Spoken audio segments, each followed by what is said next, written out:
আসসালামু আলাইকুম এভরিওয়ান, আশা করি সবাই ভালো আছেন। দেখতে পাচ্ছেন আজকে আমরা আসছি একটা টার্নিং পয়েন্টে। এখানটায় এই পাশ থেকে ওই পাশ কিছু দেখা যায় না, এখানে অনেক দুর্ঘটনাও ঘটছে।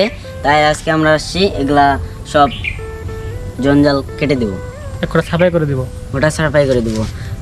আমার ভাই মুসালিন ও একটু অসুস্থ, ও কালকে রক্ত দিছে, তো তারপরেও আসছে মানবিক কাজে।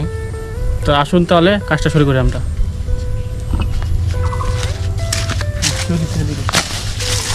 তো আমরা কাজটা শুরু করলাম, আপনারা দেখতে পাচ্ছেন। তো এই টার্নিংয়ের মধ্যে কিন্তু অনেক দুর্ঘটনা ঘটছে, আসলে আগে অনেক দুর্ঘটনা ঘটে গেছে। এই জন্য আমরা আসছি টার্নিংটা পরিষ্কার করার জন্য। টার্নিংটা আমরা পরিষ্কার করে দেবো এখন।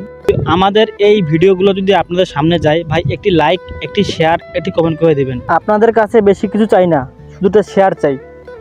আর আমাদের এই চাচা কি বলতে শুনেন। এই কাজ করা খুব ভালো। এই যে রাস্তা পরিষ্কার, এটা বহুত সওয়াবের কাম। এগুলা কাজ করা ভালো, এগুলা সব দিক দিয়েই ভালো, পরকালেও ভালো, দুনিয়াতেও ভালো। এই কাজ করা দুনিয়ায় বাঁচতে গেলে এই কাজেই মনে করেন পরকালেরও দুনিয়ারও ইনশাল্লাহ এগুলা সওয়াব ওরকমে পাবেন। এগুলা কাজেই করে যান যতদিন ইনশাল্লাহ বেঁচে আছেন, মানুষ হোক, এইটাই আমরা চাই। থ্যাংক ইউ আপনাকে। রাস্তা মেরামত শুধু একটি কাজ নয়, মানুষের চলার পথকে সহজ করার একটি ছোট চেষ্টা। ভাঙা রাস্তা হয়তো আমাদের কাছে সাধারণ, কিন্তু একজন পথচারীর জন্য সেটা বড় ভোগান্তি। তাই ভাই নিজের জায়গা থেকে যেতটুকু পারি মানুষের কষ্ট কমানোর চেষ্টা করতেছি। কাজটা হয়তো ছোট, কিন্তু এর উপকারিতা অনেক মানুষের জীবনে পৌঁছে যায়।